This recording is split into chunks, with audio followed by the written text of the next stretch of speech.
gals, and welcome back to my channel. If you guys are new here, hi, my name is Hillary, and if you are a returning subscriber, then you must be a crazy Hilly, and welcome back. If you guys feel like supporting this channel at all, I have merch down below and also a Patreon. If you want to go check that out, just to either, get a sweater or support the channel, feel free to do so. All my links will be in the description. Also, if you like what we do here, feel free to give a like or subscribe or leave a comment down below. It actually helps out this channel so much.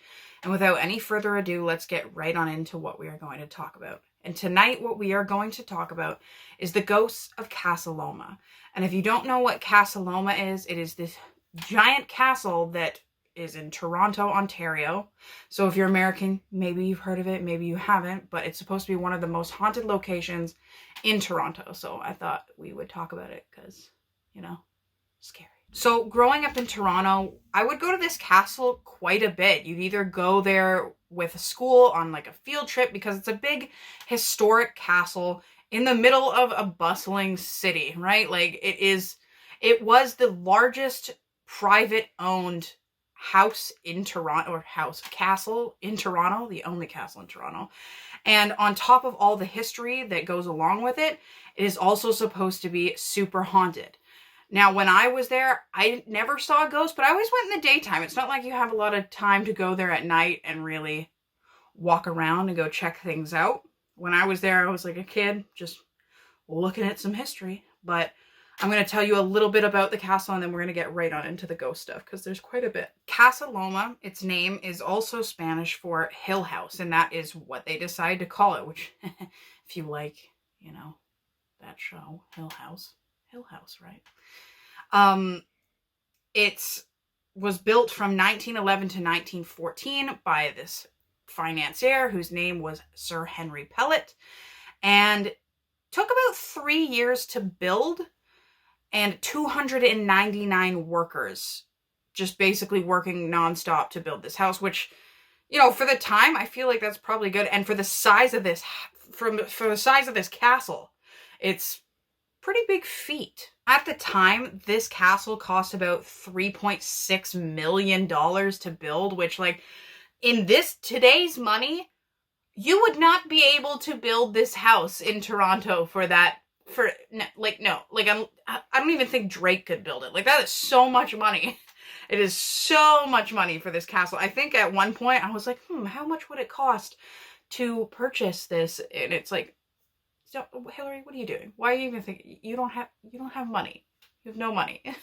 Due to World War I, the construction of this castle was actually halted, and at this point it had about 98 rooms, and it was 64,000 square feet, something along that. Like, it was a big area. And because of the construction getting halted, quite a bit of the rooms didn't totally get finished, and it was kind of on the bottom floor. I know at one point this guy wanted to build like this giant indoor swimming pool, which never actually got finished because construction was actually halted, but it's still grand. Now, unfortunately, Sir Henry Pellet and his wife's time in this house this castle, I keep saying house, it's not a house, it's got turrets, was very short-lived because he only got to stay in it for about 10 years before the Depression hit, and he was already kind of under some financial strain, and it went from the property taxes being like $600 per year to like $1,000 a month. So because of that, he tried to auction off some of his art, and it just eventually became to him kind of abandoning the house, and then the bank selling off all of their furniture and stuff inside. After the castle was abandoned, it was actually used for a lot of different things. It was a hotel for one point for like rich people to come stay. It was also some sort of club. Like, there's people that went there for, like, the city of Toronto owned it and kind of leased it out to people at some point. I know that it was big with the Girl Guides. Like, they stayed there. I think that was because of Henry Pellet's wife. And also during World War II, there's a stable section to this castle, and it was used for like designing a bunch of stuff for World War II. It's like a big secret operation for like subs and, I don't know, World War II stuff, right? So they left a sign up and they said castle under repair, which kind of gave the military and all them good reason to be coming in and out of it as like construction workers, but they weren't construction workers. They were there like finding U-boats and building things up in the stables, secret military things. So nowadays, this huge castle is a museum. It's owned by the city of Toronto, and it's actually one of the city's one of the biggest landmarks, probably other than the CN Tower, right? The big pointy thing that we're all really famous for. People just go there. They enjoy their time. Just like they also have a Halloween thing that they do, and you actually can go there at night. It's like, it's pretty good quality, other than the fact that they have like a bar in the middle of it, and then a bunch of drunk people just hang out in the bar and go through the haunted thing. They're rowdy, and it's just my opinion. I went there one time and I was kind of like, there was this guy that was like, the walls are wet. And I was like, it's a castle. But yeah. Also from around 1997 to like 2012, the castle has been under like current fixing up, right? They always have to do stuff on it. And I think the city spent like $33 million just like fixing up the castle, which is insane. That's so much money, but worth it because, again, it's a castle. There's been a ton of movies that have been filmed there. Like, I know Love Guru with, what's his face? Oh my God. Mike Myers. The Pacifier with Vin Diesel. Like, most of the X-Men movies. There have been so many films that they've used this castle just because it's such a great place to go. But now that I've done telling you guys most of the history of it, let's get into the spooky side of it because I want to get creeped out.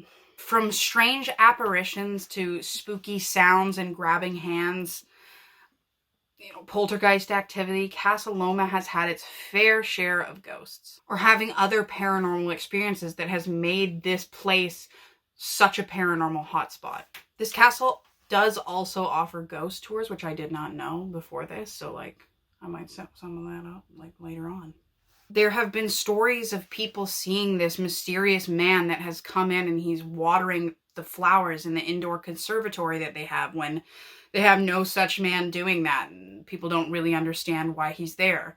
And others of children's voices and laughter being heard when there are no kids around. So that's also something that's pretty odd. The most common sighting of a ghost in this castle is the ghost of the White Lady. And the White Lady is this apparition of a woman she typically appears on the second floor, but most recently she has also been seen in the basement, which if I saw some flowing gown of a white ethereal woman floating around, I'd be pretty creeped out. You know what I mean? Especially if it's dark. Ugh. The White Lady is believed to be somebody that actually worked in the castle in the early 1900s. Possibly a maid, not quite sure, but they think that she has something to do with, it was influenza. It was like an influenza that had 60,000 people. Sorry for that delay. I had to double check the amount of people because like sketchy, right? But 60,000 people in Toronto had died of influenza, which I didn't want to hear that because we're in the middle of Corona ourselves, right? But she's said to be one of those people. I don't know if she passed away in the influenza or if she was like in the castle at the time. But regardless, she's believed to be a maid that was alive at some point during the early 1900s in the middle of some sort of Torontonian influenza. And she's actually been seen by a lot of guests, not only guests, but the people that work there when they're like in the cafeteria in the basement cleaning up. They just happen to see this lady just standing there. Lots of people have also reported seeing Sir Henry Pellet and his wife, Lady Pellet, around the castle, which to me would make a lot of sense, seeing as they only got to stay in their dream home that they built, put all this money into, and they only got to stay there for 10 years. There's actually like a big painting of Sir Henry Pellet on the wall, like just hanging on the wall in Casa Loma. So, if you see the guy and then all of a sudden you're looking at the painting, you're like, huh, makes sense, right? It would make sense for me for him to haunt it, seeing as he lost it in such a terrible way. Like, it was the Depression. He spent so much time, money, and energy building this castle and then had to just abandon all of his stuff, all of his hard work. Some of the staff spoke of this one specific incident where there was a boy who was outside. I guess they were having some sort of you know, gathering or doing something out there, who looked up into one of the windows and saw a man standing in one of the windows. And there wasn't supposed to be anybody in the castle. Like, there was no one supposed to be in the castle because the event was outside and it was probably in some sort of locked off area. You know what I mean? Like, guy's not supposed to be there. So when this child told somebody about it, they were like, oh my God, like, can you describe what you saw? Blah, blah, blah. And as this kid is describing the person that he saw, it kind of clicks in that they're like, that's Sir Henry Pellet. Like, you're describing the man that built this castle. Quick side note as well, other than just ghosts, this castle also has a ton of secret passageways. Like, they have passageways from Sir Henry Pellet's office to like upstairs and then downstairs into the wine cellar, and also has this huge tunnel because, you know, so that workers could walk back and forth and heat the castle and do all these things. He has this huge tunnel that goes from the castle to his stables and his private area where he housed his cars and all these other things. So this castle has its fair amount of secrets. Another weird ghostly thing that happened was there was this one time where these people came, and I think that they were setting up a camera in Lady Pellet's room. Whether or not they were trying to ghost hunt, I do not know. But anyway, there was a skeptic with them, so I'm assuming, like, maybe. And it was at the time where cameras weren't like this. It's not like I could just sit it and play it, right? They had to set up the camera, put the film in it, and all this to catch the spirits. So they set up this camera, and the only way that this camera would run was if the film was in it. So the skeptic goes, sets up the camera, puts the film in there, and they all get out, and the door is locked. No one else is allowed in there.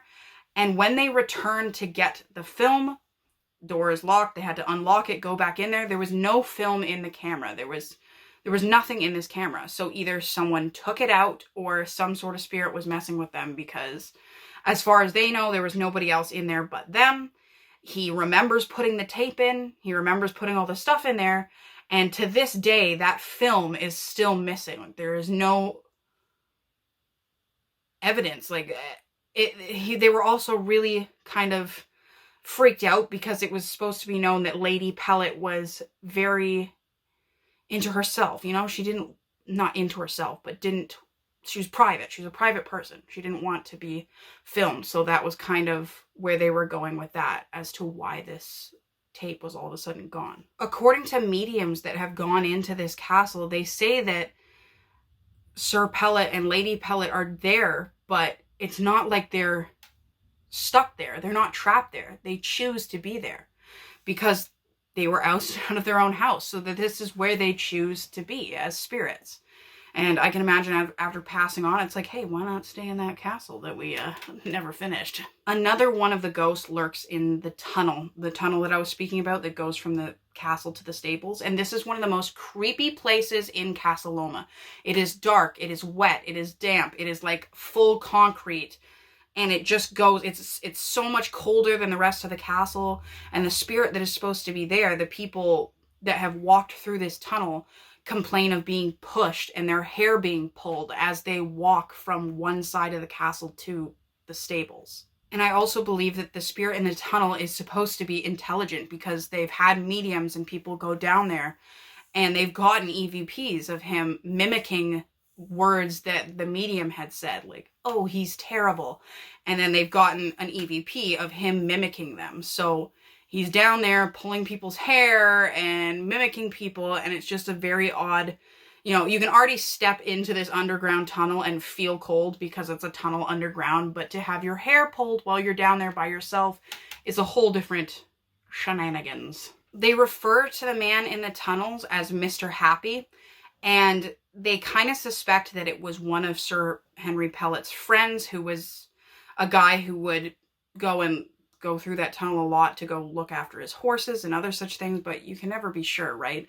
This is one of them that is not residual from what the researchers have said. It is very intelligent, and he knows what he's doing. So what do you guys think? Do you guys think that Casa Loma is haunted? Would you guys want to go there?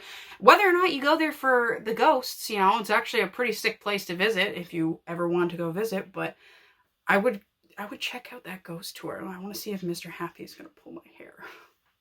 All right, guys, thank you so much for watching. And if you guys like or enjoy this content, feel free to give me a like, subscribe, leave a comment down below. I love hearing from you guys. I love responding to you guys. If you want any merch, all that's down below, as well as my Patreon if you feel like supporting the channel. Thank you guys so much, and I'll see you next week. Bye.